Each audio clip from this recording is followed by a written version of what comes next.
Halo rekan-rekan, kembali lagi dengan saya Rayhan Fahri Ramadan. Dan pada kesempatan kali ini saya akan menjelaskan materi tentang pengelolaan kartu stok yang ada di aplikasi Odoo. Sebelum kita masuk ke materinya, kita bahas dulu apa yang disebut dengan pengelolaan kartu stok.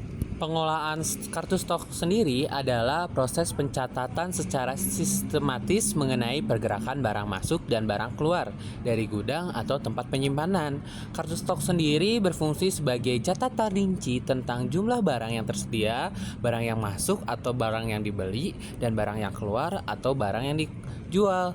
Tujuan sendiri dari pengolahan kartu stok itu yang pertama adalah untuk mengontrol persediaan, memudahkan perhitungan, membantu perencanaan, mencegah kehilangan barang, meningkatkan efisien, mendukung pengambilan keputusan, dan masih banyak lagi kegunaan dari pengolahan kartu stok.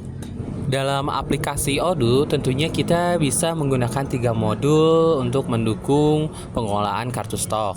Yang pertama adalah modul purchase. Yang kedua adanya modul inventory, dan yang terakhir adanya modul sales. Nah, ketiga modul ini dapat memudahkan kita dalam pengolahan kartu stok perusahaan kita. Selanjutnya, kita akan bahas cara pengaplikasiannya di aplikasi Odoo. Sekarang kita udah masuk di dashboard Odoo. Nah, bila nanti kita ada barang yang kita jual dan untuk menambahkannya, kita bisa mengolahnya melalui inventory.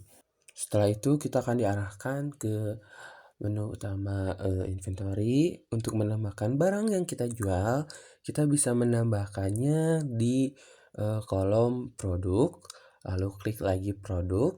Sebentar, saya loading dulu karena ada masalah jaringan. Nah, udah ada di sini, kita bisa klik new untuk menambahkan barang baru. Nah, kita ini bisa isi dengan sesuai barang apa yang kita jual. Untuk kali ini saya jual apa ya? Sendal, salah. Sendal anak. Coba. Nah, udah. Di sini kita harus menyesuaikan apa yang kita jual penyesuaian yang apa kita jual ini disesuaikan dalam produk type. Dalam produk type ini ada goods, service, dan combo. Kalau untuk goods itu terdiri untuk barang, dan service itu jasa, dan combo itu bisa kedua-duanya. Selanjutnya kita mengisi sales price. Sales price ini diisi dengan harga jual. Untuk kali ini saya menentukan harga jualnya $15. Nah, selanjutnya kita bisa menyesuaikan kembali apakah barang itu dijualnya per unit, per kilo, atau per meter. Nanti akan tersediakan menu khusus. Untuk kolom sales tax kita bisa isi dengan pajak penjualan, dan kali ini saya memilih 15%.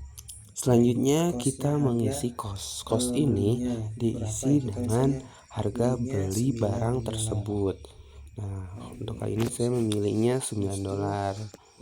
Selanjutnya kita bisa memilih kategori. Kategori ini adalah metode penggunaan barangnya. Nah, untuk kali ini saya memilihnya Vivo.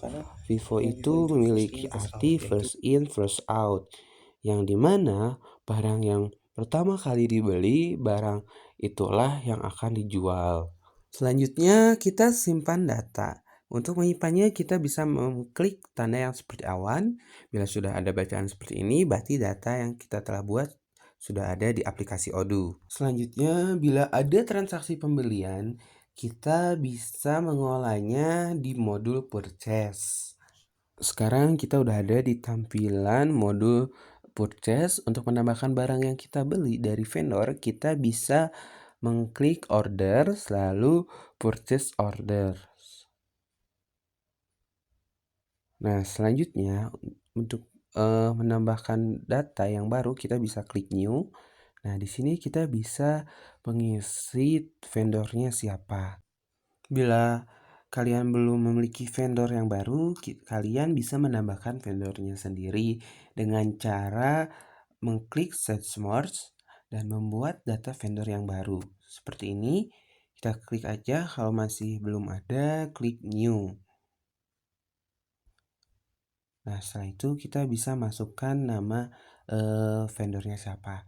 Nah, di sini juga kita bisa memilih mana yang individual, mana company. Jadi individual itu bila nanti si pemasoknya itu perorangan dan company itu pemasoknya itu perusahaan. Dan di sini saya akan memilih yang perusahaan atau company. Selanjutnya kita harus menyesuaikan data yang ada di tab ini seperti alamat. Untuk alamat contohnya kita isi dengan Jalan Malaka. Nah, yang harus disesuaikan juga seperti data kota, negara, tax ID-nya, nomor teleponnya apa, sampai emailnya apa, dan websitenya apa. Nah, selanjutnya untuk meng-save datanya kita pilih Save dan Close. Selanjutnya kita bisa menyesuaikan kapan deadline ordernya. Di sini kita bisa menentukan kapan deadline ordernya. Nah, kita scroll ke bawah untuk menyesuaikan datanya kembali. Nah, kita klik aja Add Product. Nah, kita akan cari di vendor ini kita beli apa ya? Contohnya sendal anak. Nah, sendal anak. Kita bisa lihat quality-nya berapa dan unit price-nya berapa. Quality itu jumlah barang yang kita beli, misalnya 1000 dan unit price-nya 9 dolar yang tadi kita udah isi sebelumnya di data penjualan. Untuk meng-save-nya sama seperti yang sebelumnya, kita klik awan. Nah, otomatis data yang telah kita buat akan tersimpan di aplikasi Odoo. Selanjutnya, bila ada transaksi penjualan, kita bisa mengelolanya di modul sales. Nah, kita udah ada di tampilan sales. Untuk menambahkan datanya, kita pilih orders, terus klik orders lagi. Sama sebetulnya seperti tadi kita mengisi data yang ada di purchase, kita klik new. Nah, customer-nya juga kita cari, bila belum ada data customer-nya, kita harus membuat datanya yang baru, sama juga seperti kita membuat tadi vendornya. Nah, untuk kali ini saya isinya Nyonya Nia. Nah, selanjutnya di bawah kita harus sesuaikan data-data yang ada di tab ini seperti alamat, tax ID, PON, emailnya, dan websitenya. Untuk meng-save-nya juga kita sama klik Save and Close. Selanjutnya kita scroll ke bawah untuk menyesuaikan berapa barang yang dibeli oleh customer atau yang ini Nona Nia. Nah, contohnya beliau beli sendal anak dengan jumlah belinya itu sebanyak 500 unit, 50.000 ya, 50.000 unit, dan harganya tuh 15 dolar yang telah kita sesuaikan sebelumnya. Untuk meng-save datanya kita sama klik awan, dan data yang telah kita buat ini telah otomatis disimpan oleh aplikasi Odoo. Mungkin segitu aja materi penjelasan pengenalan pengelolaan kartu stok yang bisa saya sampaikan. Mohon maaf bila adanya kekurangan dan kesalahan, dan sampai jumpa lagi di pertemuan selanjutnya.